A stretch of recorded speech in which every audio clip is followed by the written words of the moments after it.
Dans cette capsule, nous allons nous intéresser aux signaux sonores, autrement dit, aux sons. Alors, qu'est-ce qui produit un son?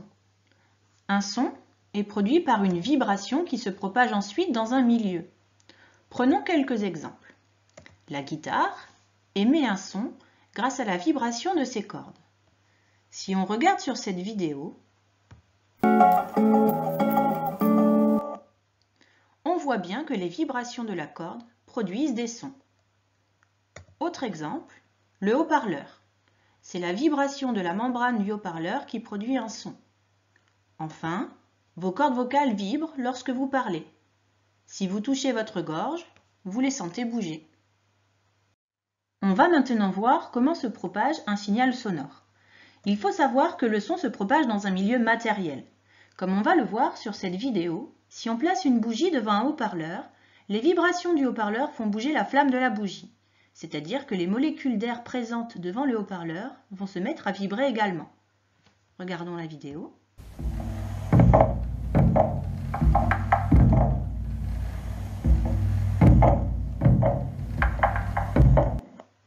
Pour mieux comprendre, regardons cette animation.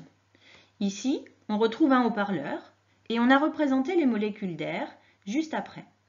On voit que quand le haut-parleur fonctionne, les vibrations de la membrane du haut-parleur font vibrer à leur tour toutes les molécules d'air.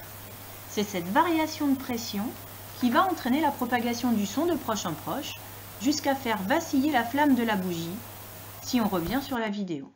On retiendra donc que le son se propage dans un milieu matériel, c'est-à-dire constitué de matière comme des atomes ou des molécules. On peut alors se demander si le son peut se propager quand il n'y a pas de matière, c'est-à-dire dans le vide. Dans la vidéo qu'on va voir juste après, on a placé une enceinte, donc qui produit de la musique, dans la cloche sous verre. Grâce à la pompe qui est à côté, on peut faire le vide à l'intérieur, c'est-à-dire retirer toutes les molécules d'air qu'il y avait à l'intérieur de cette cloche de verre. On a placé un sonomètre à proximité de la cloche. Au départ, on va voir que le son est proche de 80 décibels. On va actionner la pompe et voir ce qui se passe.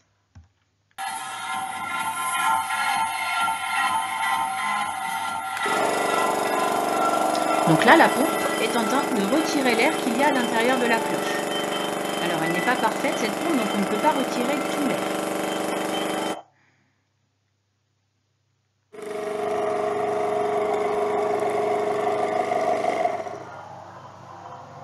On voit que le son a nettement diminué.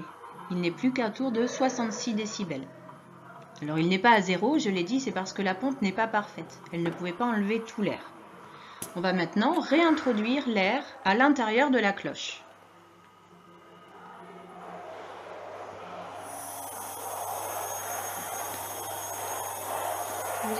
Et donc on voit le niveau sonore qui augmente.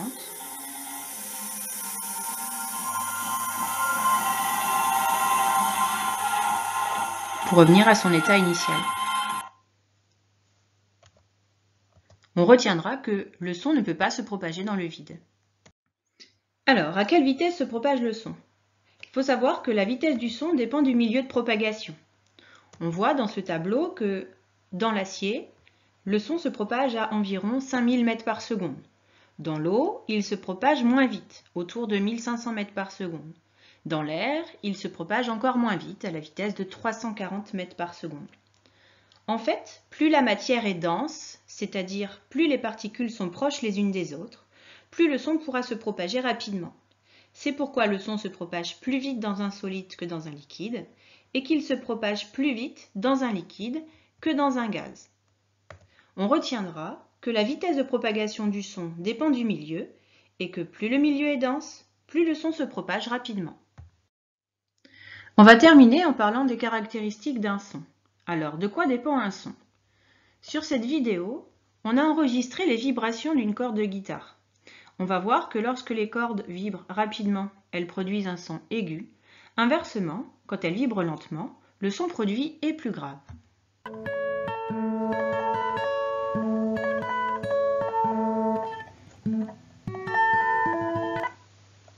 Un son est en fait caractérisé par sa fréquence.